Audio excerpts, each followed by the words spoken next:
Hidroksimetilgliutaril kofermento A reduktazės inhibitoriai, arba trumpiau sakant statinai, yra svarbiausioji antilipideminių vaistų grupė. Kartu tai yra vienintelė antilipideminių vaistų grupė, kuri, kaip kliniškai įrodyta, mažina širdies ir kraujagyslių komplikacijų riziką. Kitų antilipideminių vaistų grupių vartojimas iš principo pagrįstas spekuliacija, kad cholesterolio koncentracijos sumažėjimas gali sumažinti širdies ir kraujagyslių ligų komplikacijų riziką taip pat. Šioje paskaitoje mes aptarsime statinų veikimo mechanizmą, poveikį, veiksmingumą, vartojimą, nepageidaujamas reakcijas, palankaus poveikio pobūdį ir dydį, rizikos ir naudos santykį, bei statinų vaidmenį, taikant daugelio faktorių intervencijos strategiją, siekiant sumažinti širdies ir kraujagyslių komplikacijų riziką. Per pastaruosius 15 metų statinų suvartojimas Lietuvoje padidėjo daugiau kaip 15 kartų. Rozuvastatino suvartojimas padidėjo daugiau kaip 50 kartų. 2023 metais daugiau kaip 14% Lietuvos žmonių vartojo statinus kiekvieną dieną. Paklausite, iš kur tai galima žinoti? Tai apskaičiuojama žinant, kiek statinų parduota, taip pat žinant vadinamą nustatytąją paros dozę, angliškai defined daily dose, ir populiacijos dydį. Kitaip sakant, turime dozę, turime suvartotą kilogramų skaičių, turime žmonių skaičių ir suskaičiuojame, kiek žmonių tą vaistą vartojo. Šioje skaidrėje matote tokių apskaičiavimų rezultatus. Tai yra nustatytojų dozių skaičius tenkantis 1000 gyventojų. Nustatytoji paros dozė yra vidutinė paros dozė pagrindiniai terapiniai indikacijai. Štai pavyzdžiui 2023 metai ir matome 141 dozė, kaip jau minėjau, 1000 gyventojų kiekvieną dieną. Prieš tęsdami diskusiją apie statinus, pasižiūrėkime į visą antilipideminių vaistų grupių sąrašą. Visi šie vaistai, kaip įrodyta, mažina cholesterolio koncentraciją. Tačiau kliniškai nėra įrodyta, kad jie mažintų širdies ir kraujagyslių komplikacijų riziką arba kad jie mažintų bendrąjį mirštamumą. Vienas pavyzdys. Didelės apimties atsitiktinių imčių, kitaip sakant, randomizuotas kontroliuojamas klinikinis tyrimas, neparodė jokios naudos papildomai vartojant nikotino rūgštį kartu su statinais. Kitaip sakant, nepavyko su statinu pilnai sumažinti cholesterolio koncentracijos iki norimos, pridėjome nikotino rūgšties, cholesterolio koncentraciją gerokai sumažinome ir jokios naudos negavome. Reiškia, sumažinę cholesterolį, mes taip pat turėjome sunkių nepageidaujamų reakcijų rizikos padidėjimą. Tarp tų sunkių nepageidaujamų reakcijų, kurių rizika padidėjo, buvo kraujavimas, vidinis galvos kraujavimas, kraujavimas virškinimo trakte, miopatija, infekcija ir diabetas. Remiantis šio tyrimo duomenimis, nikotino rūgšties kaip antilipideminio vaisto vartojimas ES buvo uždraustas. Kada keista, tačiau Jungtinių Amerikos valstijų maisto ir vaistų administracija padarė priešingą sprendimą ir paliko nikotino rūgšties preparatus rinkoje kaip antilipideminius vaistus. Taigi, prieš pradėdami kalbėti apie vaistų poveikį, turime pakalbėti apie kardiovaskulinės rizikos veiksnius. Štai 3 ligos ar sutrikimai, toliau gyvenimo būdo faktoriai ir su tuo susijęs nutukimas, paveldimumas, kurio negalim koreguoti ir matyti, čia reikėtų pridėti ir stresą. Taigi, cholesterolio koncentracijos sumažinimas yra absoliučiai bevertis, jeigu jis nėra susijęs su kardiovaskulinės rizikos sumažėjimu. Kitaip sakant, mūsų tikslas yra nesumažinti cholesterolio koncentraciją, bet sumažinti kardiovaskulinę riziką. Yra duomenų, kurie rodo, kad šie rodikliai susiję, tačiau kaip matėme iš nikotino rūgšties pridėjimo prie statino pavyzdžio, tas ryšys nėra toks paprastas. Dėl šių priežasčių, prieš pradedant gydyti statinais, yra būtina padaryti gyvenimo būdo intervencijas. Taigi, pirmoji bėda yra fizinio krūvio stoka. Būtina kiekvieną dieną bent pusvalandį pajudėti. Toliau yra netinkama mityba, ypač sočiųjų riebalų rūgščių perteklius, transriebalų perteklius, išgryninti angliavandeniai kaip cukrus ir panašus šlamštas, iš dalies taip pat laktozė, glitimas ir kitos medžiagos skatinančios organizme lėtinį uždegimą. Iš principo galima pasakyti, kad visi perdirbti su priedais produktai yra daugiau ar mažiau kenksmingi, jeigu jų vartojama nesaikingai. Taigi, trečias dalykas yra rūkymas, apie ką visi žino, nepaisant to, daugybė žmonių teberūko, didindami savo kardiovaskulinę riziką, šalia vartoja statinus, kad tą riziką mažintų, reiškia, tačiau rūkydami padidina ne tik tai kardiovaskulinę, bet ir bendrąją mirties riziką, o su statinais geriausiu atveju sumažina tik kardiovaskulinę riziką. Gyvenimo būdo intervencijos yra ypatingai svarbios, kadangi skirtingai nuo vaistų, jos nesukelia nepageidaujamų reakcijų ir aplamai palankiai veikia sveikatą, ko negalima pasakyti apie statinus.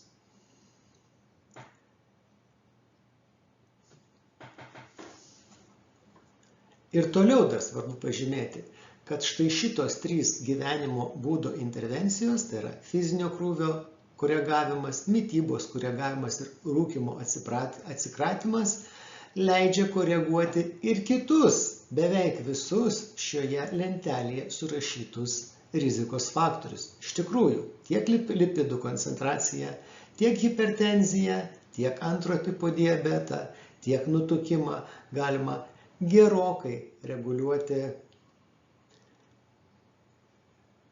būtent šiomis gyvenimo būdo intervencijomis, kurios koreguoja pažymėtus skaidrėje rizikos faktorius.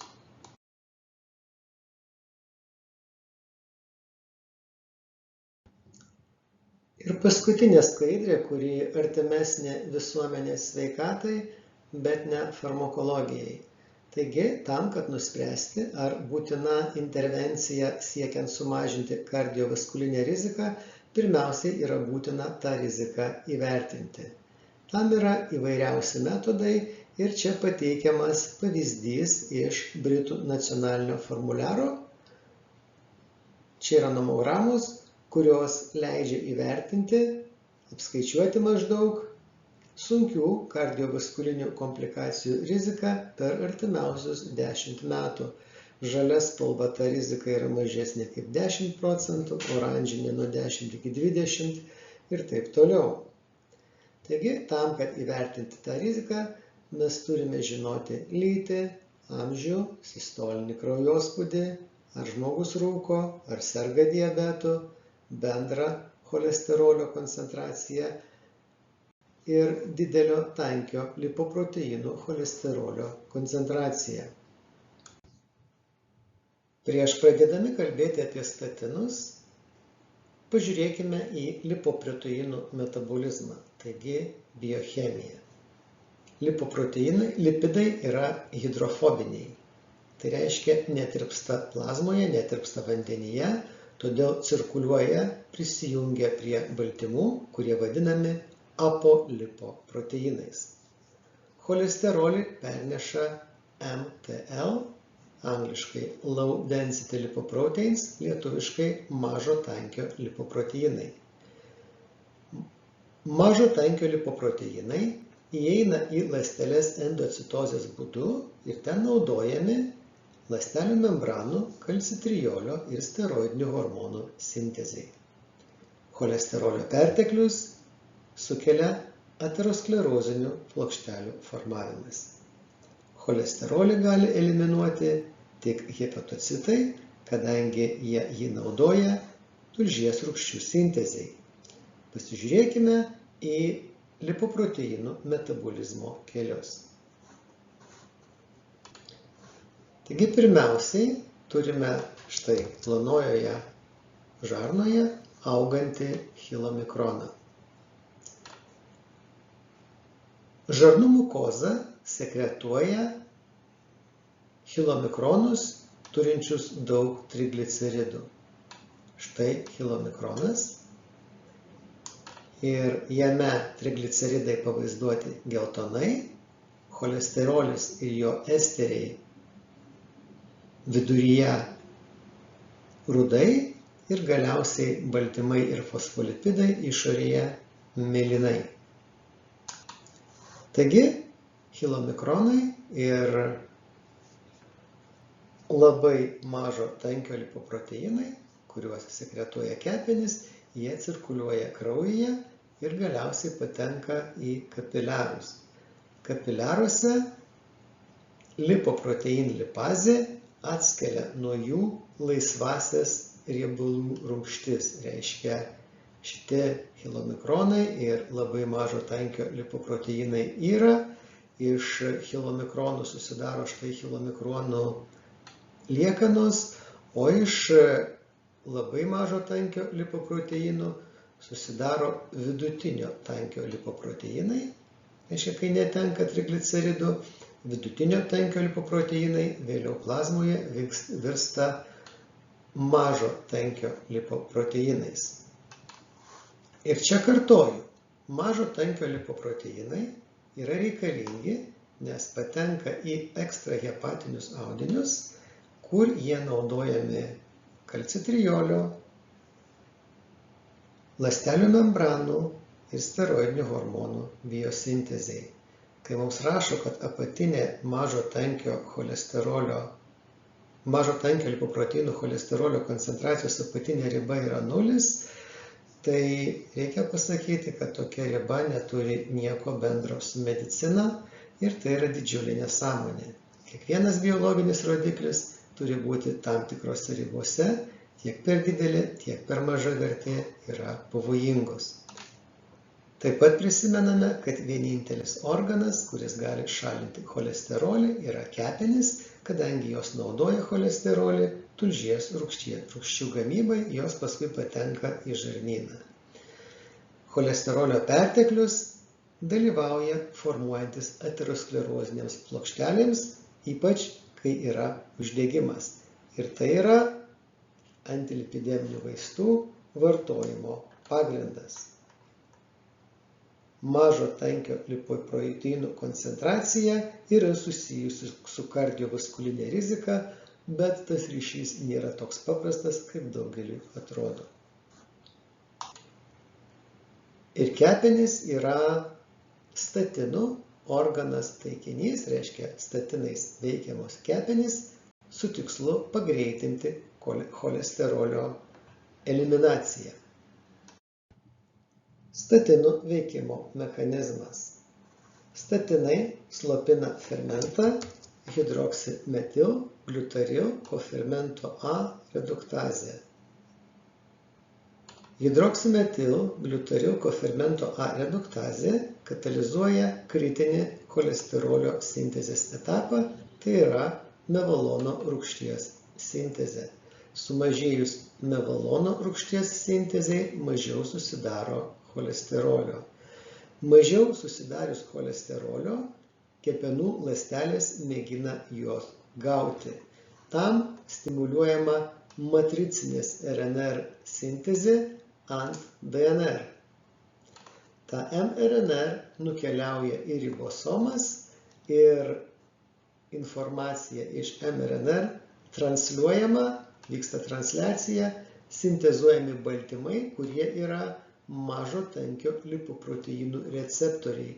Tie receptoriai nukeliauja ant ląstelės membranos, štai čia, ir padaugėjus mažo tankio lipoproteinų receptorių, daugiau mažo tankio lipoproteinų iš kraujo patenka į hepatocitus.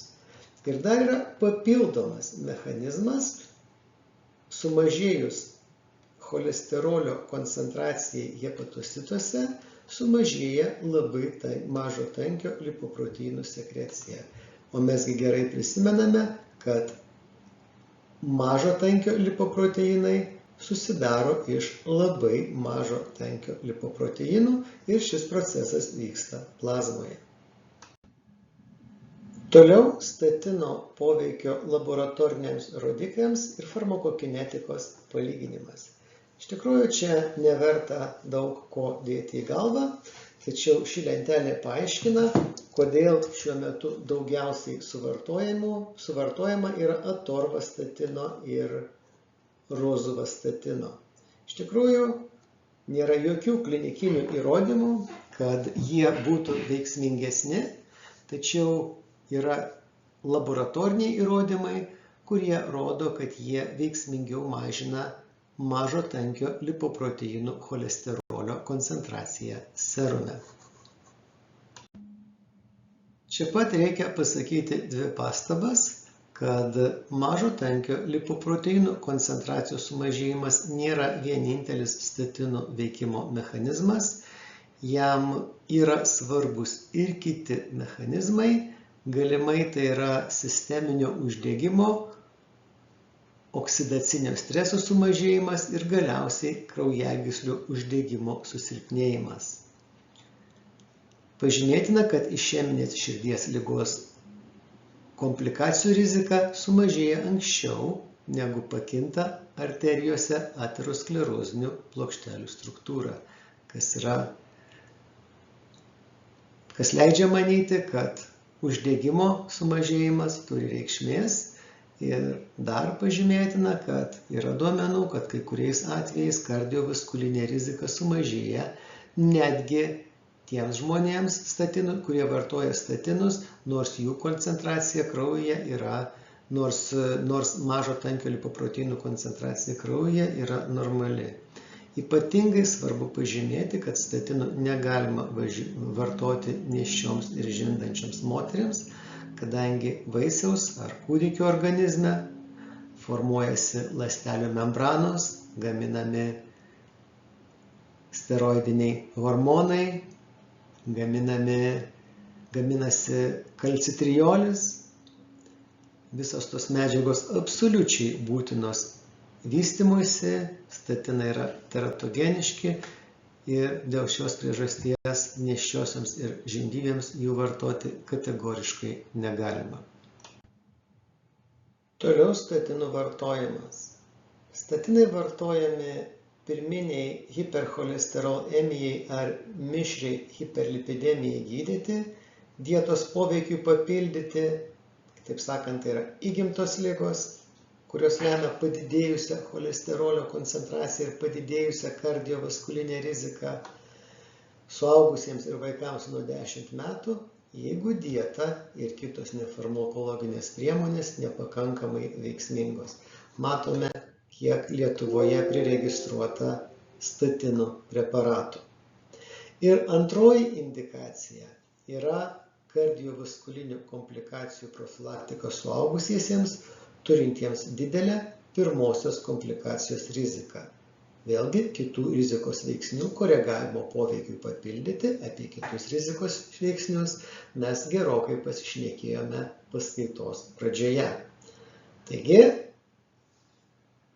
Kardiovaskulinių komplikacijų profilaktika, kai yra didelė komplikacijos rizika. Paprasčiau sakant, yra keli rizikos faktoriai.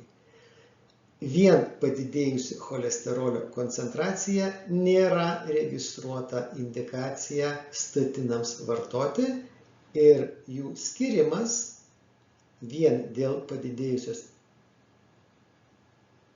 cholesterolio koncentracijos yra atsakingų institucijų nepatvirtintas ir dėl to neturi racionalaus pagrindo. Dabar pasižiūrėkime konkrečiau. Jau sakiau, kad statinai registruoti esant dideliai kardiovaskuliniai rizikai. Taigi ne bet kam padidėjusi cholesterolio koncentracija. Jau kalbėjome, kad žymiai geriau mažinti kardiovaskulinę riziką nefarmakologinėmis priemonėmis. Pasižiūrėkime, kokia statino nauda. Tai yra, kokiems pacientams, kokiam jų procentui ir kokia jinai yra konkrečiai. Štai pagrindinis tyrimas, kuriuo remiasi atorvastatino registracija pagrindiniai jų indikacijai. Tai yra kardiovaskulinių komplikacijų profilaktika žmonėms, kurie turi didelę riziką. Įtraukimo kriterijai galim pasižiūrėti ir jeigu matome įtraukimo kriterijus, tai galime sakyti, kad štai šitam žmonių kontingentui yra įrodytas atorvastatino veiksmingumas. Jeigu mes einame už šito kontingento ribų, tai einame ten, kur klinikiniais tyrimais veiksmingumas nėra įrodytas. Ir štai tyrimo metu buvo taikomas antihipertenzinis gydymas, schema amlodipino arba atenolorio pagrindu ir šalia buvo pridėta 10 mg atorvastatino per parą arba placebas. Ir štai rezultatai. Aš naudoju anglišką ekrano nuotrauką iš preparato charakteristikų santraukos. Angliška dėl to, kad kartais vertimas sudalia taip, kad būna sunku paaiškinti. Ir štai matome, ką statinais pavyko nuveikti gero. Taigi, pirma vertinamoji baigtis yra mirtina išeminė širdies liga, CHD coronary heart disease, plus nemirtinas miokardo infarktas, reiškia sudėtinė vertinamoji baigtis. Santykinė rizika sumažėjo 36%, kas atrodytų yra labai gerai ir ką sako farmacijos kompanijos reklamuodamos šį vaistą. Tačiau šalia matome kitą skaičių – absoliutus rizikos sumažėjimas. 1,1%. Ir yra absoliučiai būtina, kas sąžiningai padaroma čia, parodomi abudu skaičiai, koks yra absoliutus rizikos sumažėjimas ir koks yra santykinis. O štai komplikacijų skaičius. 100 atvejų statinų grupėje, atorvastatino ir 154 placebo. Kitaip sakant, 54 žmonės apsaugojo statinas, atorvastatinas nuo minimų komplikacijų ir statistinė reikšmė yra labai gera. Dabar prisiminkime, o kiek pacientų tirta. Kiekvienoje grupėje buvo po kelis tūkstančius pacientų. Tiksliau sakant, daugiau kaip po 5000. Reiškia, daugiau kaip 5000 žmonių šiek tiek ilgiau negu 3 metus vartojo papildomai statiną ir 54 iš tų 5000 turėjo naudos. Tai yra maždaug 1%. Būtent tai yra absoliutus rizikos sumažėjimas. O iš kur tie 36%? 36% yra santykinis rizikos sumažėjimas. Mes apsaugojame 54 žmonės iš 154.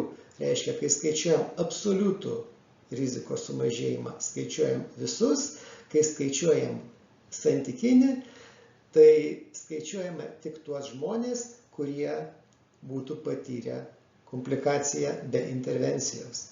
Ir čia reikia pasakyti, kad rodyti vien santykinį rizikos sumažėjimą yra ypatingai nesąžiningas užsiėmimas, kuris prieštarauja preparato charakteristikų santraukos rengimo rekomendacijoms ir deja šitas pažeidimas buvo sistemiškai vykdomas teikiant koronaviruso vakcinų informaciją.